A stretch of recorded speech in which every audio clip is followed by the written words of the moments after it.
사도행전 1장 1절에서 11절 말씀 내 증인이 되라 하는 제목으로 은혜를 받고자 합니다.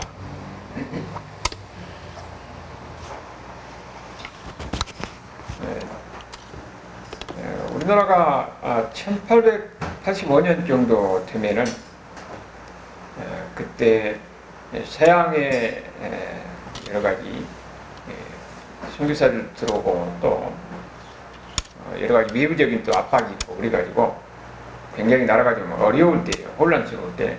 그때 미정 척사 운동이 일어나고 그래가지고 서양 사람을 배척하는 그런 상황이 있었어요. 그리고 이제 그로부터 한 9년 정도 지나가지고 러일 전쟁이 있었지요. 그때는 이제 선교사들이 들어와서 이제 활동할 때, 근데 이제 평양에서 마펫 선교사라고 분이 사람들을 모아놓고 이제 얘기를 하고 전도하고 있는데, 그때 이기풍이라는 청년이 돌을 마펫 선교사한테 던져가지고 마펫 선교사가 턱이 맞아가지고 쓰러졌고 피가 흘리는 그런 광경이 있었어요. 그런 사건이 있었어요. 그래서 이제 이기풍이라는 청년은 그 유유히 빠져나가고 그리고 이제 원산으로 갔어요. 근데 이분이 이제 잠을 자는데 어떤 가시관을 쓴 분이 와서 그러는 거예요. 기풍아, 기풍아, 네가 왜 나를 핍박하느냐? 너는 앞으로 나를 증거할 증인이 될 것이다. 이렇게 얘기하는 거예요. 그러니까 그거 무슨 소리인지도 모르고 굉장히 불안하고 식은땀 흘렸고 그런 상황에 마치 이제 그쪽에 궁금해서 선교사 그쪽에 선교사가 한 분이 있었는데 찾아간 거예요. 찾아가서 자기 사실 이야기를 하는 거죠. 그래서 이제 선교사님이 그때 이야기를 해주면서 자기가 데리고 다니고 조수로서 데리고 다닌 거죠. 그리고 이 기풍이라는 이 청년은 선교사님 따라다니면서 이제 예수님에 대해서 이야기 듣고 복음에 대해서 이야기 듣고 그런 거죠. 이분이 누구냐? 바로 나중에 이제 우리나라 최초의 7명의 그 목사 중에 한 분이에요. 이기풍 목사님이. 그리고 이제 이 이후로 우리나라 복음화에 많은 영향을 끼치고 지금도 제주도에 가면은 이기풍 기념관이 있고 그런 거죠. 하나님은 이렇게 사람을 불러서 하나님을 알게 하고 하나님의 은혜를 경험하게 하고 그런 가운데 이제 성령님이 역사하시면은 이제 모든 인생이 바꿔지는 거죠. 그런 가운데서 복음을 전하는 복음의 증인으로 세운 겁니다. 그런 증인으로 세운 사람들이 우리나라 그 짧은 역사 속에 많은 영적 붐을 일으켰던 거죠. 이 사도행전의 이야기는 이런 평범한 사람들이 성령이 임할 때에 그들이 어떻게 하나님의 일을 해나가는가 하는 것을 보여주는 겁니다.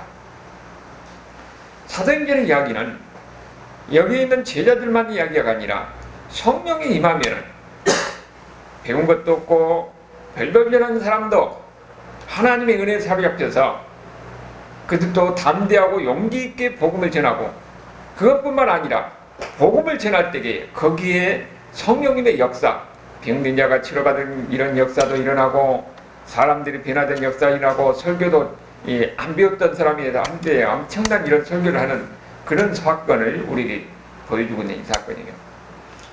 여기 이제 이 사도행전은 우리 본문을 통해서 보면은 누가가 기록했어요. 누가가 사도행전하고 누가복음하고 누가가 기록했는데 여기 그랬죠. 데오빌로요. 그러니까 한 사람에게 그 당시에 이 누가가 이거 쓸 때는 내가 성경을 쓴다 그렇게 쓴 것 아니에요. 이 데오빌라는 사람한테 예수님에서 이야기를 하기 위해서 쓴 거예요. 근데 그것이 오늘날 우리에게 전해져서 성경이 된 거죠. 내가 먼저 쓴 거는 바로 누가복음입니다. 먼저 쓴 글에 무릇 예수께서 행하시며 가르치기를 시작하신부터 그가 택하신 사도들을 성령으로 명하시고 승천한 날까지 이를 기록했다. 예수님의 공생애를 기록했는데 물론 예수님이 태어날 때부터 이야기도 있지요. 주로 공생애를 이야기를 기록하는 거예요. 그리고 누가복음 1장에 보면은 1차 제자들의 자료를 다 모아가지고 자세히 연구하고 살펴서 기록하는 것이 바로 누가복음이었던 거죠. 그 누가복음을 여기서는 뭐라고 이야기합니까? 예수님의 승천까지 일을 기록하는 것이다. 그렇게 이야기를 하고 있죠. 그리고 3절에 보면은 그가 고난을 받으신 후에, 고난을 받은 후가 뭐니까 십자가에서 돌아가신 이유지요. 그들에게 확실한 많은 증거를 친히 살아계심을 나타내사 부활하셔서 살아계셨어요. 그것을 40일 동안 그들에게 보였다는 겁니다. 예수님께서 부활하셔서 40일 동안 제자들에게 보이고, 바울서신을 보면은 500여 명에게 그 보였다고 그랬잖아요. 많은 사람들에게 보이고 뭘 했습니까? 하나님의 나라의 일을 말씀하신 겁니다. 40일 동안 이 땅에 계시면서 부활하고 부활한 예수님이 40일 동안 계시면서 제자들에게만 나타나는 게 아니라 많은 사람들에게 보여서 그들에게 뭘 했다고요? 하나님 나라의 일에 대해서 말씀하셨다는 겁니다. 그리고 무슨 말씀을 하셨느냐 보니까 4절에 사도와 함께 모이사 그들에게 분부하여 이르시되 예루살렘을 떠나지 말고 내게서 들은 바 아버지께서 약속하신 것을 기다리라. 이미 예수님이 이전에 이야기하셨어요. 언제 이야기했냐? 누가복음 24장 49절을 보면은 볼지어다 내가 내 아버지께서 약속하신 것을 너희에게 보내리니 너희는 위로부터 능력을 입혀올 때까지 이 성에 머물라. 위로부터 능력을 입힌 겁니다. 성령님께서 역사하셔서 능력으로 나타나는 거예요. 그러니까 성령을 받을 때까지 너희는 기다리라. 어디서? 예루살렘에서. 떠나지 말고 기다리라 그랬던 거죠. 근데 그 말씀대로 5절에 보니까 뭡니까? 요한은 물로 세례를 베풀었으나 너희는 몇 날이 못되어 성령으로 세례를 받으라. 기다리면은 성령님께서 너희에게 임하실 것이다. 성령의 세례가 있을 것이라는 겁니다. 실제로 보면은 이제 예수님께서 승천하시고 40일 동안 활동하시고 승천하시잖아요. 예수님이 말씀하시는 몇 날이 못되어서 너희는 성령이 임할 때까지, 성령을 받을 때까지 기다리라 그랬어요. 그러니까 한 열흘 있다가 정말로 성령이 임하는 겁니다. 그러니까 예수님께서 십자가에 돌아가실 때가 언제냐면은 6월절이에요. 6월절부터 50일이 되어서 성령이 임하는 겁니다. 그때가 오순절이거든요.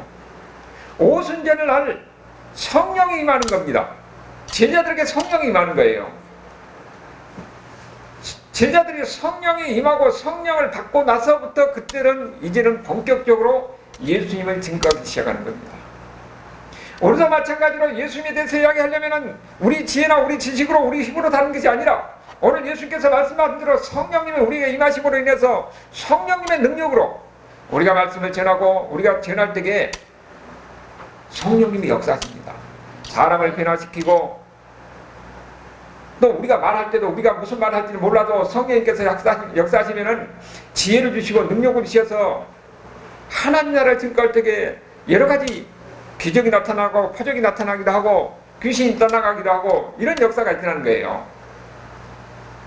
바로 그런 일이 이제 본격적으로 사역이 오순절 성령이 임하고 시작되는 것이죠. 여기의 이야기는 지금 예수님이 마지막 승천하기 전에 40일 동안 있었던 일을 기록하는 것인데 6절을 보니까 6절 7절에 그들이 모였을 때 예수께서 여쭈어 이르시되 주께서 이스라엘 나라를 회복하심이 이때니까. 지금 제자들 볼 때는 어떻습니까? 예수님이 십자가에 죽으셨다 부활하셨어요. 그 부활하신 예수님이 지금 하나님 나라에 대해서 가르칩니다. 그러니까 제자들은 항상 지금 뭘 믿고 있습니까? 메시아가 와서 이스라엘을 회복시키고 이스라엘을 구원하고 이제는 그 메시아 나라가 어떤 나라냐? 온 세상을 정복하고 온 세상이 다 메시아 앞에서 무릎 꿇고 그야말로 다윗과 같은 이런 엄청난 나라가 회복할 것이다. 그걸 기대하고 있었던 거지요. 그러니까 그들은 뭐냐면은 지금이 약속된 이스라엘 나라가 회복할 때 이때입니까? 지금 예수님도 부활하시고, 그리고 이제 그들이 그런 이스라엘의 회복에 대한 기대가 부풀어있던 거지요. 그럴 때 예수님 뭐라고 말씀하십니까? 때와 시기는 아버지께서 자기의 권한에 두셨으니 너희는 알 거 아니요. 그러니까 이 예수님이 재림에 대해서 날짜를 이야기하는 것은 다 이단이에요. 예수님이 뭐라고 했습니까? 때와 시기는 아버지께서 자기의 권한을 주시는 거예요. 그래서 뭐라고 합니까? 너희가 할 일은 뭐냐? 아주 중요한 구절이 바로 8절입니다. 다 같이 한번 읽어봅시다. 오직 성령이 너희에게 임하시면 너희가 권능을 받고 예루살렘과 온 유대아와 사마리아와 땅끝까지 이르러 내 증인이 되리라 하십니다. 이 말씀, 이 사도행전 1장 8절이 사도행전 전체의 주제고 전체를 요약해서 한 말이 바로 사도행전 1장 8절이에요. 성령이 임하면 너희가 권능을 받고 온 유대아와 사마리아 땅끝까지 이르러 내 증인이 되리라. 예수님의 증인이 되는 겁니다. 예수님은 뭐라고 합니까? 제자들에게 성령이 임하면 너희가 내 증인이 되어야 된다는 거예요.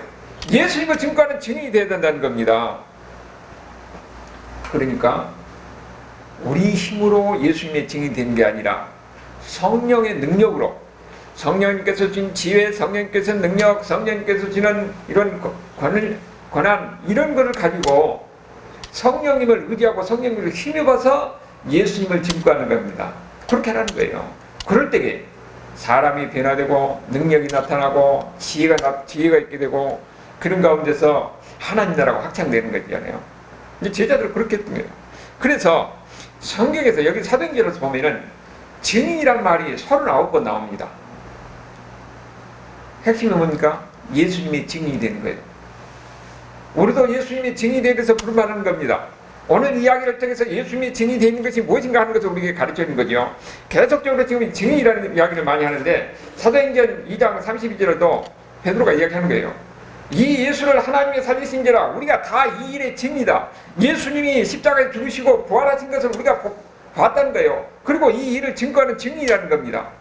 그리고 사도행전 3장 15절의 말씀도 자 사도행전 3장 15절에도 증인이라 말하고 사도행전 10장 19절에도 우리는 유대인의 땅과 예루살렘에서 그가 행하신 모든 일의 증인이다. 그렇게 이야기하고 있어요. 사도행전 22장 12절에도 말씀합니다. 내가 그를 위하여 모든 사람 앞에서 내가 보고 들은 것을 증인이 된답니다. 증인이라는 이야기를 하고 있는 거예요. 하나님의 관심은 뭡니까? 우리가 증인이 되는 겁니다. 증인. 여러분 증인이 되려면 뭘 얘기하는 거예요?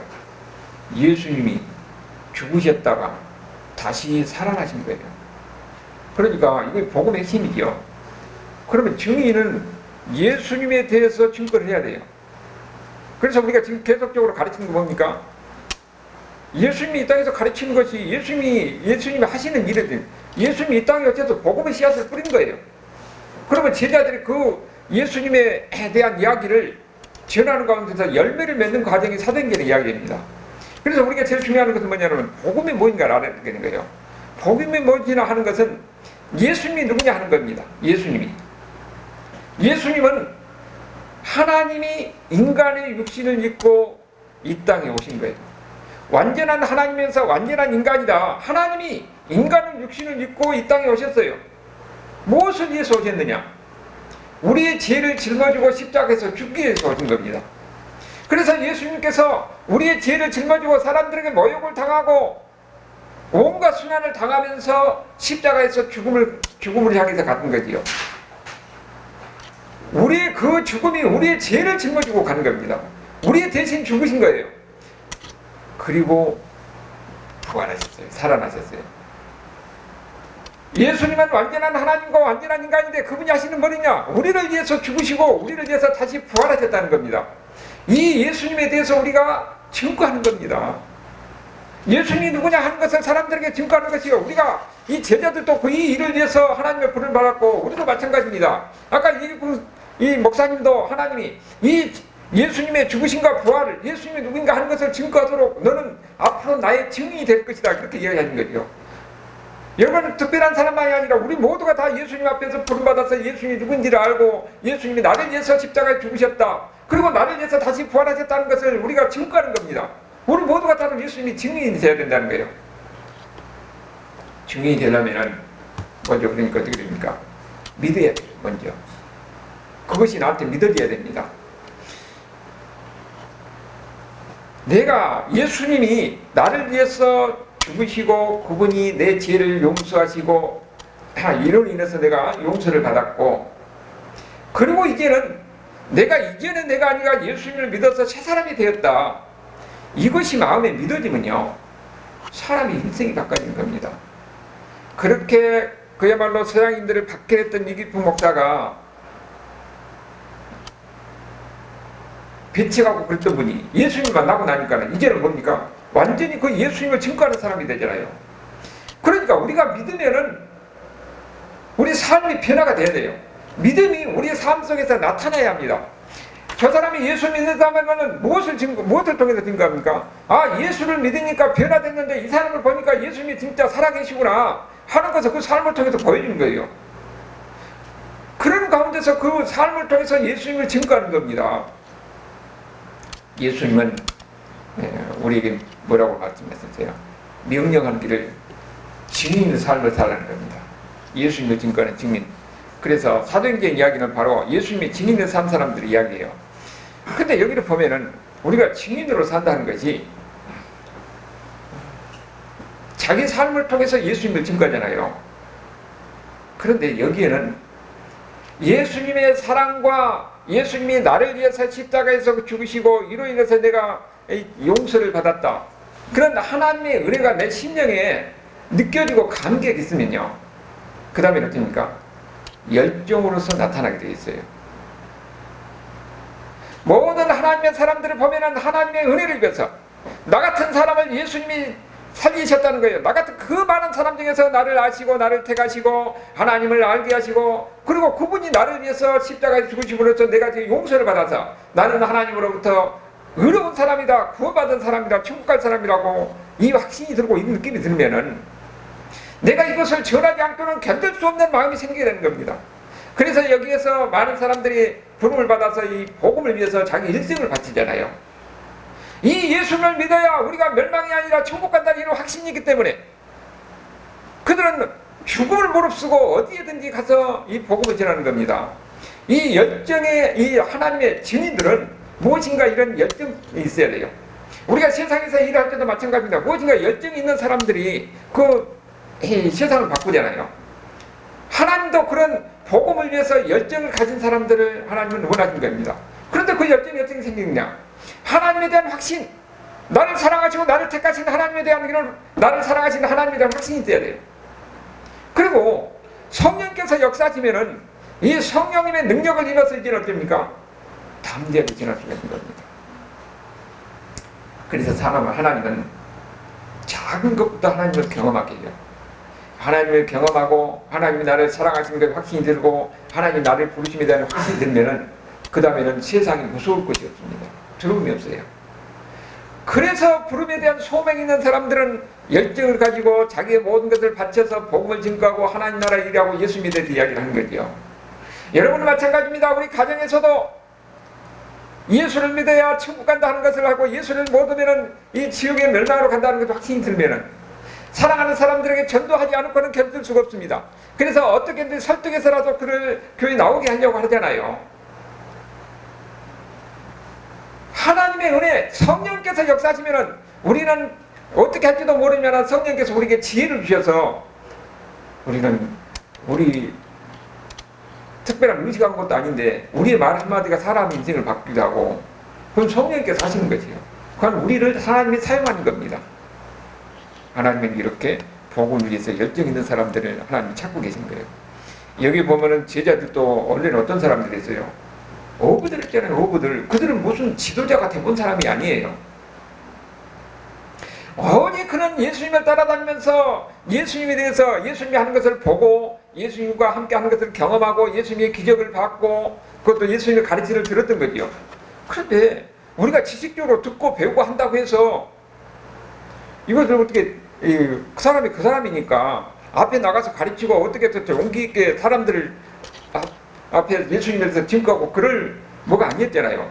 그들은 오히려 예수님이 십자가에 고난을 받고 십자가를 못 박으시고 그러니까 다 어디입니까? 숨어가지고 다 도망가고 오히려 마가의 다락방에서 뭉치고 있었다니까요. 그런데 예수님께서 성령이 임하면은 너희가 권능을 받고 복음을 전하라고 그랬는데 거기서 침하고 이 소심한 그들에게 성령이 임하니까 그들의 이제는 어떻게 됩니까? 성령이 임하니까 그 심령 속에서 담대하게 이제는 복음을 전할 수 있는 이런 용기가 생기는 겁니다. 그런 가운데서 복음을 전했던 것도 제자들의 사역이에요. 그 베드로가 그러면서 설교할 때 3,000명, 5,000명이 회개하는 그런 역사가 일어나는 겁니다. 그럴 때 사람들이 뭐라고 합니까? 거기 유대인들이 저 사람 배운 것도 없는데 어떻게 가서 저렇게 아는 것이 많냐고. 하나님의 지혜가 성령께서 함께 하시면서 하나님께서 그 지혜를 주신 겁니다. 오히려 지금까지 예수님과 같이 다니면서 예수님에 대해서 보고 배웠던 것을 생각하게 하는 거예요.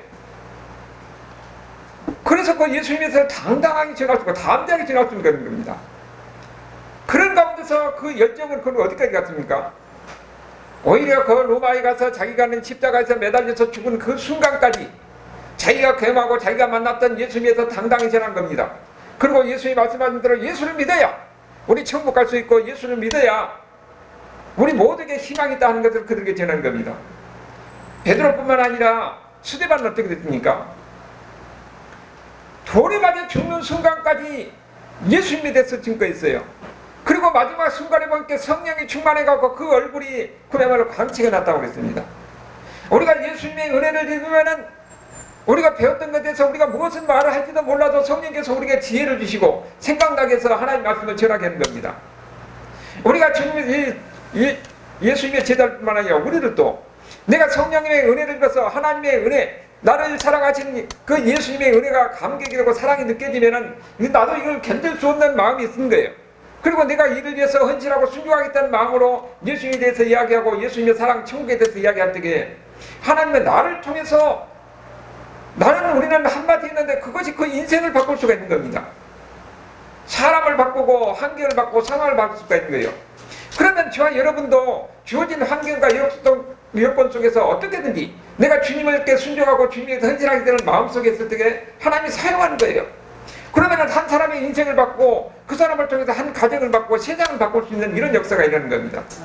그 한 사람이 이기평 목사가 회개하니까 그 분역당 곳곳에서 많은 사람들을 이렇게 세우고 그러면서 우리나라가 이렇게 복음화되는 것과 마찬가지로 지금도 하나님은 한 사람을 찾아서 그 사람이 예수를 믿고 그 사람이 회개해서 그가 하나님의 감격에서 열정 있게 모든 것을 퍼뜨리고 복음을 위해서 증거할 때에 하나님은 그를 통해서 그 가정을 뿐만 아니라 그 세상을 변화시키고 그런 가운데서 이제는 나가서 온 세상에 나가는 이런 역사가 일어나는 겁니다.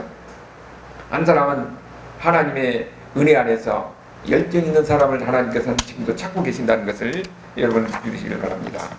그 사람이 다른 사람이 아니라 내가 돼야 되는 거예요. 하나님은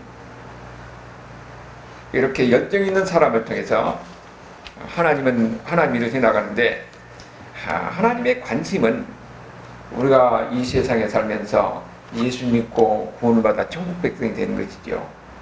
그런데 예수를 믿고 구원을 받아서 천국 백성이 되고 천국을 이 하나님 말씀대로 천국을 향해서 우리가 가는데 예수님이 우리에 대한 관심은 이 세상에서 내가 무엇을 이루고 무엇을 가졌느냐 여기에 하나님의 관심이 있는 것은 아닙니다. 우리는 이 세상에 살아가면서 내 주어진 환경과 여건 속에서 우리가 먹고 사는 문제를 가지고 기도하고 그리고 또 나름대로 인생의 목표를 가지고 도전하고 성취하기 위해서 하나님의 지혜와 능력을 구합니다. 물론 우리가 기도할 때 하나님께서는 우리에게 지혜를 주시고 능력을 주시고 힘을 주셔서 우리를 이렇게 하고 우리의 삶을 통해서 예수님을 증거하게 하지요. 그런데 예수님은 그가 많은 것을 가지고 그가 높은 지혜를 가지고 그리고 많은 업적을 나와서 그 사람을 통해서만 하나님의 일을 하는 것이 아니에요. 오히려 보잘것없는 가운데서 낮은 자리에서 또 아무것도 가지지 못한 가운데 초라하고 빈약한 가운데서 고통스러운 가운데서 그가 예수님의 은혜를 입어서는 오히려 거기서 감동이 있고 오히려 그를 통해서 일하는 거예요. 그러니까 하나님의 관심은 우리가 무슨 일을 하든지 얼마나 가졌느냐 얼마나 성공했느냐 여기에 관심이 있는 것 아닙니다. 그가 주어진 환경과 여건 속에서 하나님의 은혜를 입어서 얼마나 예수님을 증거하느냐, 그가 경험하고 그가 만난 예수님에서 얼마나 증거하고 증인의 삶을 살아가느냐, 여기에 하나님의 우리에 대한 관심이 있다는 것을 알아야 됩니다. 중요한 것은 어떻게 사는가 하는 것이 아니라 증인으로 살아가는가 하는 거예요. 여기 증인으로 살아가면 그러면은 이 증인이 1장 8절을 통해서 어디까지 언제까지 이렇게 증인이 되어야하는가 하는 것을 이야기하고 있죠. 1장 8절에 보면 오직 성령이 너에게 임하시면 너희가 권능을 받고 예루살렘과 온 유대와 사마리아 땅까지 이르사 내 증인이라 그랬는데, 여러분 우리는 여기 가볍게 듣지만은 이 예수님께서 이 말씀을 할 때 제자들은 굉장히 충격적이에요. 왜냐하면은 여러 가지 세 가지 면에서 우리가 볼 수가 있는데, 먼저 지리적인 면을 보면은 유대인들은요 이방 사람들을 그 당시에는 개로 취급했어요. 그러니까 그 사람들은 예루살렘 밖에 나가서 이방에 갔다 오잖아요. 그러면은 발을 먼지를 털었어요. 그럴 정도로 이방 땅에들 안 가려고 그랬고, 그리고 예루살렘 안에서만 거주려고, 유대 땅 안에서만 살려고 했어요. 그 이방 사람들 개로 취급했으니까 저쪽저쪽 안 하려고 그랬던 거지요. 그런데 예수님이 뭐라고 그럽니까? 예루살렘을 떠나서 온 유대 땅, 그들이 싫어하는 사마리아 땅 끝까지 가서 복음을 전하는 거예요. 여러분 이렇게 말씀에서도 사람이 우리 하나님의 은혜를 경험하고 하나님의 사랑을 채우면서 쉽게 변하느냐? 안 변해요. 그러면 하나님이 어떻게 합니까? 박해를 일으킵니다. 내가 살라니까 지금 다 흩어지는 거예요. 예루살렘에 박해가 임하니까 예수 믿는 사람들이 다 흩어진 겁니다. 어디로 갑니까? 저 북쪽으로 가고 그리스 지방으로 가고 또 애굽 지방으로 가고 다 흩어진 거예요. 거기서 예수 믿는 사람들이 거기 이웃들에게 전하는 겁니다. 그게 하나님의 지혜예요. 우리 인생에도 보면은 하나님은 우리를 사랑하신데 모든 것이 다 어려움 없이 잘 되기만 하느냐? 때로는 우리에게 아픔도 허용합니다. 때로는 우리에게 실패도 허용하는 거예요. 그 가운데서 하나님의 지혜와 섭리 가운데서 우리를 통해서 하나님이 하려고 하는 목적이 있는 겁니다.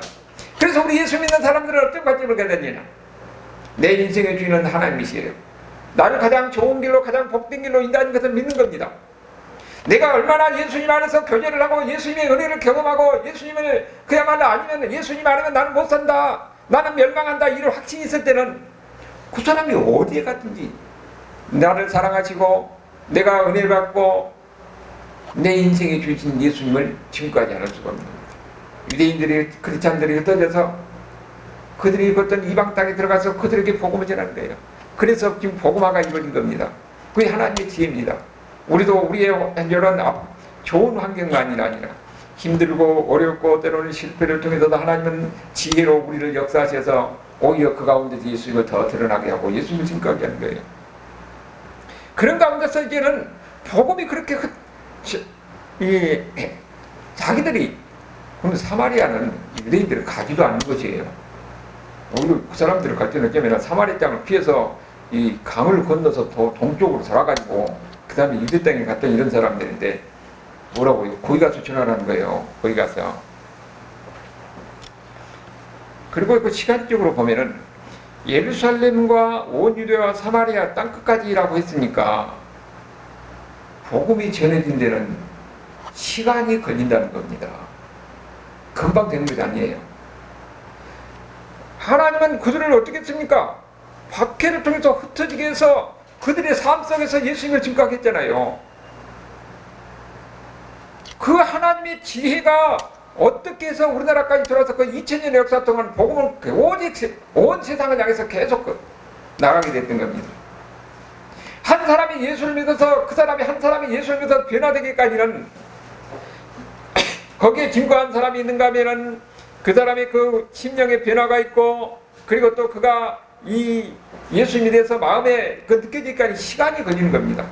한 사람이 변하는데도 시간이 걸리는데 한 지역이, 한 나라가, 한 민족이 변하는 데는 오랜 시간이 걸립니다. 그것이 땅끝까지 주님이 오시는 그날까지 계속 복음이 전해진 겁니다.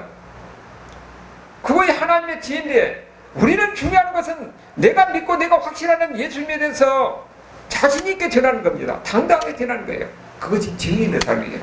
하나님은 여러분에게 여러분이 무엇을 가지고 무엇을 입었느냐 또 얼마나 배웠느냐 이게 관심 있는 게 아니라 그가 예수님을 믿고 예수님 은혜 감격해서 예수님 말씀대로 순종하면서 내가 믿고 내가 경험하고 내가 은혜를 받은 예수님을 증거하느냐 여기에 하나님의 관심이 있는 겁니다. 그게 바로 증인 있는 삶이라는 거죠. 그 다음에 여기 사회적인 면에서 보면은 거기도 또 의미가 있는데 지금 예수님이 뭐라고 했어요? 그 사람들이 가장 싫어하는 사마리아 사람들하고 이야기도 안 했어요. 접촉도 안 했던 겁니다. 그만큼 유대인들은 사마리아 사람들을 싫어했어요. 왜냐하면 그 사람들은 혼이라거든. 순수 유대인이 아니라는 거예요. 근데 예수님이 뭐라고 그래요? 거기 가서 복음을 전하라는 거예요.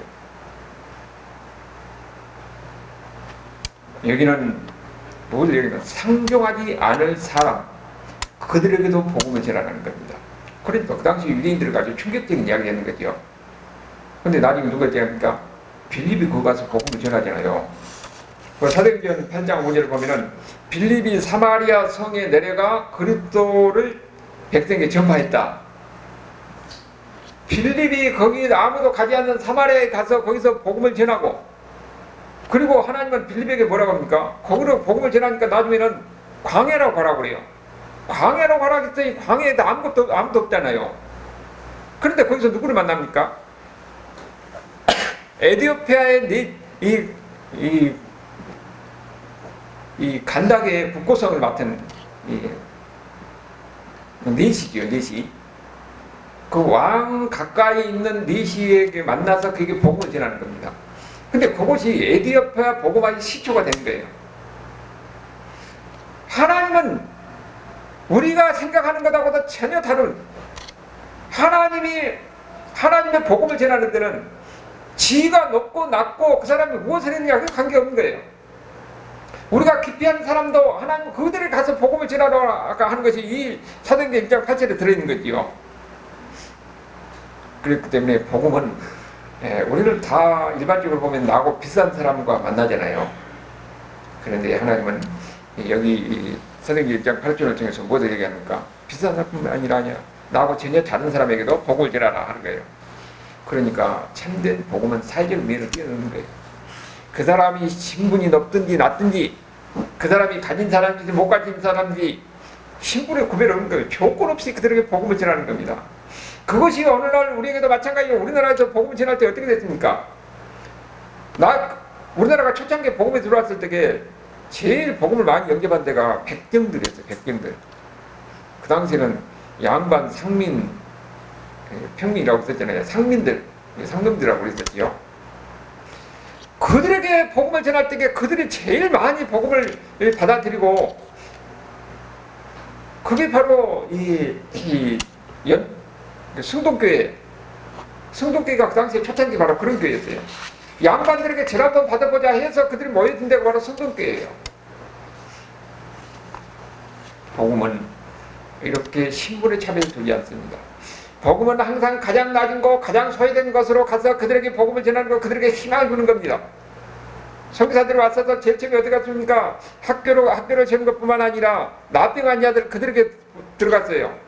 가난한 자들, 소외된 자들 그들에게 이 고아원 사육을 하고 소외된 사람을 모아서 그들에게 복음을 주는데 그들 가운데서 세워진 사람이 김규식 박사 같은 고아 아니었어요. 선교사들 키워서 우리나라 독립운동하는데 지대한 영향을 미친 사람 아닙니까? 우리가 지금도 마찬가지입니다. 복음은 가진 사람들을 배운 사람들이 아니라 못 배운 사람들, 없는 사람들, 힘든 사람들, 사회적으로 차별받는 사람들 그들에게 가서 복음을 전할 때 그들에게 희망을 주고 오히려 그들이 예수를 믿고 나서 변화돼서 나중에 시간이 지나고 몇 년이 지나니까 이 나라의 중추적인 역할을 하게 되는 거예요. 예수님이 이미 사도행전 2장 8절부터 그렇게 하겠어요. 그렇게 실천했더니 우리나라한테 짧은 기간 동안 이런 기적이 일어나는 거예요. 그런데 그렇게 복음을 전할 수 있는 힘은 어디서 나온다고요? 성령이 임하면 너희가 권능을 받는다고 그랬어요. 파워, 능력을 받는다는 겁니다. 우리의 인간의 힘으로는 우리는 보잘것도 없고 배운 것도 없고 한 것도 없어요. 그러나 성령님께서 함께 하시면 우리에게 능력이 되고 지혜가 되는 겁니다. 대부분 보면은요, 복음은 이렇게 주님의 명령대로 말씀대로 순종하는 마음에서 그들이 가서 복음을 전하고 예수님 말씀대로 행할 때에 거기에 많은 역사가 표적이 일어났어요. 우리나라도 초창기 왔을 때는 선교사들 통해서 많은 기적이 일어났잖아요. 지금도 삼성에 가면은 선교사들 통해서 어떻게 됩니까? 그들이 기도할 때 귀신이 떠나가고 병자가 고침받는 이런 역사가 일어나는 겁니다. 그건 사람의 힘으로 되는 게 아니라 성령님의 역사예요. 우리도 하나님 말씀대로 순종하고 하나님께서 나와 함께 하시고 이 말씀대로 행하면은 하나님의 성령의 역사가 있을 것이다. 그것이 어떻게 역사할지는 모르지만은 우리는 믿고 순종하는 겁니다. 예수님에 대해서 이야기하는 거예요. 예수님에 증거하는 거예요. 그러면서 우리는 기도할 때에 하나님의 저 사람을 어떻게 인도할지 모르지만은 궁극적으로 하나님은 가장 좋은 길로 복된 길로 인도하는 거예요. 그러니까 성령의 능력에 힘입어서 우리가 하나님의 일을 하고 또 우리가 증거하고 그리고 우리가 살아가는데도 내 지혜가 아니라 성령의 힘입어서 성령의 능력으로 그 모든 일을 하려고 하는 거예요. 이것이 바로 이 성령 임함의 권능을 인다는 거죠. 그리고 실질적으로 보면 제자들이 사도행전 3장 6절에 어떻게 됐습니까? 베드로가 이르되 은과 금은 내게 없거니와 내게 있는 것을 주노니 나사렛 예수 그리스도 이름으로 걸으라. 성전에 올라가는데 안진뱅이가 구걸해요. 그 베드로가 줄 종은 없으니까 뭐합니까? 기도하는 겁니다. 내게 있는 것은 예수님밖에 없다는 거죠. 예수의 이름으로 걸으라 하니까 안진뱅이가 일어나는 기적이 일어나는 겁니다. 우리도 마찬가지예요. 우리가 직접 기도해서 안진뱅이가 일어나는 역사가 안 일어날 수도 있지만은 우리는 믿음으로 성령님께서 나와 함께 하시고 내가 기도할 때 하나님께서 어떻게든지 하나님 역사할 것이다 하는 걸 믿는 거예요. 그 심령을 변화시키든지 환경을 변화시키든지 어떻게든지 하나님이 내 기도를 들으시고 내 기도를 통해서 역사하실 것이다. 그러면서 예수님을 증거할 때에 거기에 우리가 하는 것이 아니라 저 사람을 변화시킨 것은 하나님이 하신 겁니다. 성령님이 하시는 것이에요. 그렇게 복음을 증거하는 증인들을 찾고 계신데 베드로가 그렇게 했던 거지요. 그리고 이 제자들 또 초창기 그 사도행전을 보면은 아니 이제 이 예수님의 제자들이 그렇게 못 배웠던 그 병것도 없는 사람들이 가서 이렇게 이야기를 하니까 사람들이 다 놀라잖아요. 병것도 없는 사람이 어떻게 저렇게 잘하냐고. 그러니까는 제사장이라든지 그 서기관들이나 이런 엘리트들이 예수님의 제자들에게 예수님의 죽음과 부활에 대해서 예수님에 대해서 이야기를 못하게 해요. 그러니까 뭐라고 합니까? 내가 너희들 말을 듣는 것보다 하나님 말을 듣는 것이 어느 것이 더 옳으냐. 그러면서 사도행전 4장 20절에 우리는 보고 듣는 것을 말하지 않을 수 없다고 그렇게 이야기를 합니다. 그래서 담대하게 오히려 그들의 권력의 위협이라든지 그들에게 이 육체적인 이런 위협이 있을지라도 우리는 하나님으로부터 들은 것, 하나님의 명령에 순종한다는 마음으로 내가 보고 들은 것, 예수님이 십자가에서 죽으시고 부활하신 것, 이 예수님이 바로 우리를 위해서 죽으시고 우리를 위해서 구원하시고 이제는 다시 오신다는 그 예수님에 대한 확신을 가지고 우리는 죽음을 너희들이 아무리 위협을 한다 할지라도 우리는 전하지 않을 수 없다는 겁니다. 이거 지금 어떻게 됐습니까? 성령이 그들에게 임하니까 담대하게 그렇게 할 수가 있었던 거지요. 성령이 임하면은 우리가 확신을 가지고 예수님이 나를 사랑하시고 나를 구원하시고 또 나에게 이렇게 증인들하고 이 말씀에 순종하는 마음으로 할 때에 행할 때에 이렇게 담대하게 말씀을 증거하고 말씀을 증거할 때에 역사가 일어나는 것을 우리가 보이는 거예요. 지금도 마찬가지예요. 머리로 믿는 사람들하고 아무것도 모르지만 오히려 가슴으로 믿는 사람하고는 열정 가운데서 뭐가 나타납니까? 능력의 차이가 나타나는 거예요. 지식으로서 사람이 예수 믿는 건 아닙니다. 우리는 삶 속에서 성령께서 역사하셔서 내 기도를 하나님께 들으시오. 저 사람 하나님 나는 어떻게 할지는 모르는데 저 사람 하나님 저 영혼을 불쌍히 여주시옵소서. 저들을 구원해 주옵소서. 저들을 변화시켜 주옵소서. 우리는 기도하는 겁니다. 그리고 예수님에 대해서 이야기할 때 그가 어떻게 역사할지는 모르는 거죠. 그리고 여기 증인들에게 목표도 줬어요. 9절을 보면 이 말씀을 맡기시고 그들이 보는데 올려져 가지니 구름이 그를 가려 보이지 않게 하더라. 무슨 손오공이 구름 타고 오는 것 같이 이런 모습이잖아요. 여기서 구름은 뭐냐면은 하나님의 영광을 나타냅니다. 이스라엘 백성들이 출애굽할 때에 불기둥과 구름 기둥이 이스라엘 백성들이 인도에 있잖아요. 그 다음에 성막이 세워질 때 구름이 그 성막을 가렸어요. 그의 영광들의 모습이 거기서 보입니다. 성경이 시작할 때에 하나님의 영광이 구름 가운데 임하는 거예요. 예수님이 승천할 때에 구름 가운데서 예수님이 승천하는 모습입니다. 그리고 뭐라고 했어요? 앞으로 예수님이 오실 때도 이 모습 그대로 오신다는 겁니다. 영광 가운데 임한다는 거예요. 그 10절에 그랬죠.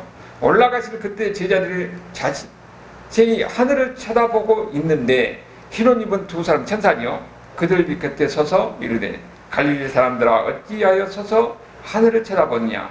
너희 가운데서 하늘로 올리신 이 예수는 하늘로 가심을 본 그대로 오시리라. 구름 가운데서 영광 가운데 가셨는데 나중에 오실 때도 구름 가운데 영광 가운데 임한다는 거예요. 구름 가운데 영광 가운데 임한 그때가 뜨니까 세상이 종말이 됩니다. 세상은 심판을 받을 때지만 하나님의 백성들, 우리 예수 믿고 구원받은 사람들에게는 천국이 임하는 날이에요. 우리는 구원의 날이고 천국이 임하는 날입니다. 우리는 그러니까 마지막 그 예수님이 바로 예수님을 믿어야 우리가 지옥이 아니라 천국 걸고 구원받는 백성이라 하는 것을 우리가 증거하는 것 아니에요. 그래서 그 날을 우리가 이야기하는 겁니다. 예수를 믿어야 구원받고 예수를 믿어야 천국 간다. 마지막 심판 때가 분명히 이 세상에 올 것이다. 이 일에 대해서 우리가 증인이 되는 겁니다. 하나님은 여러분에게 예수 믿고 나는 예수 믿으니까 평안히 살고 모든 것을 다 하나님께서 보고 있어 건강히 살았더라. 그리고 이 땅에 죽었더라. 이것을 하나님 오라는 것 아니에요. 내가 어떤지 주어진 환경과 여건 속에서 나와 함께 하신 하나님, 나를 사랑하신 하나님, 그 하나님의 은혜와 감격에서 또 이 예수님을 같이 나누고 증거하고 그러면서 사랑하는 사람들이 같이 예수 믿고 하나님은 나를 통해서 내 입술을 통해서 내 수고를 통해서 예수님이 증거되고 하나님 나라가 증거되는 이것을 원하는 거예요. 그럴 때 우리가 천국 가서는 뭡니까? 네가 무엇을 했느냐 하는 것을 보는 것이 아니라 네가 예수님을 얼마나 증거했느냐, 네 삶을 통해서 내가 너에게 준 지혜와 능력을 가지고 너는 나를 얼마나 증거했느냐, 증인의 삶을 얼마나 살았느냐, 이걸 바로 평가를 한다는 거예요. 여러분도 그렇기 때문에 여러분 심령 속에서 예수님에 대한 이런 만남과 은혜를 체험하는 만큼 예수님에서 증거하는 증인의 삶을 살아갈 수 있기를 주님으로 축원합니다. 하나님